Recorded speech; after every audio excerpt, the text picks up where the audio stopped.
Rishi Durvasa is known for his curses, but there were times when he was helpless before the power of a humble follower of Lord Vishnu. This is how the story of Dashavatara started. One such instance was of Ambarisha. Ambarisha was a king and he was deeply into following Lord Vishnu. He and his queen used to observe various fasts over the year. On the second day of Ekadashi, Ambarish had to end his fast. And on that very day, sage Durvasa paid a visit to Ambarisha. That day was Ekadashi. Ambarish was very excited and felt privileged to service Durvasa, and he invited him for lunch. Sage Durvasa, along with his 100 disciples, set off to wash themselves before having their lunch. But they took a long time to return, and meanwhile the auspicious time of the ending of the fast was running out. So he didn't want to upset Rishi Durvasa, and he had to end his fast. So he ended his fast without knowing by says Durvasa. He had ended his fast with the leaf of Tulsi.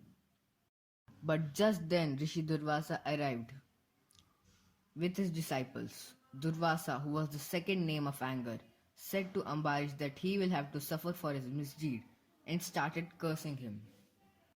Rishi Durvasa then said, "You will reborn on earth. As your first Janma, you will be a fish. In the second, you will be a turtle. In the third, you will be a boar. In the fourth, you will be a man lion. In the fifth, you will be the dwarf. In the seventh, you will be a suffering human," and so on. He started cursing him very badly. Then Ambarish resigned to his fate with folded hands, but nothing happened to a person who is helped by the Lord himself. Lord Vishnu then sends his Sudarshan Chakra to safeguard Ambarish from the curses of Durvasa. As the chakra started to move towards Durvasa while spinning furiously, Durvasa realized that something unexpected was happening and his life was in peril. He ran for his dear life, but Sudarshan Chakra was equal to the task.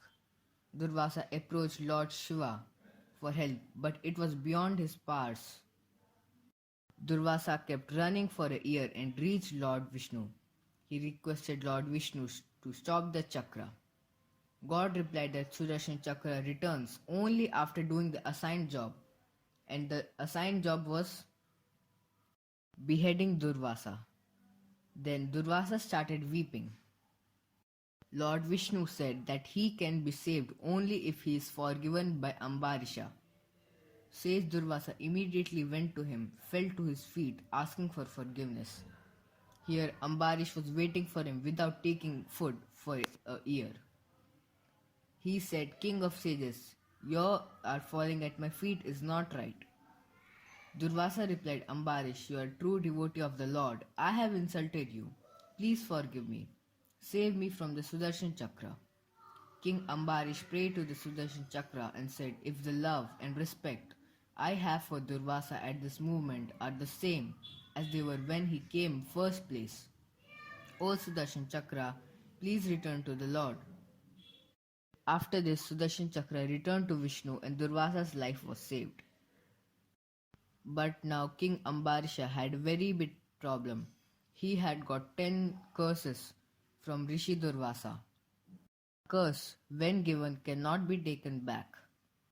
As Lord Vishnu loves his devotees, he came up forth and told to Rishi that whatever the curses you gave my devotee, I will come up and be reborn on earth as Matsya, Kurma, Varaha, Narasimha, Vamana, Parshurama, Rama, and so on.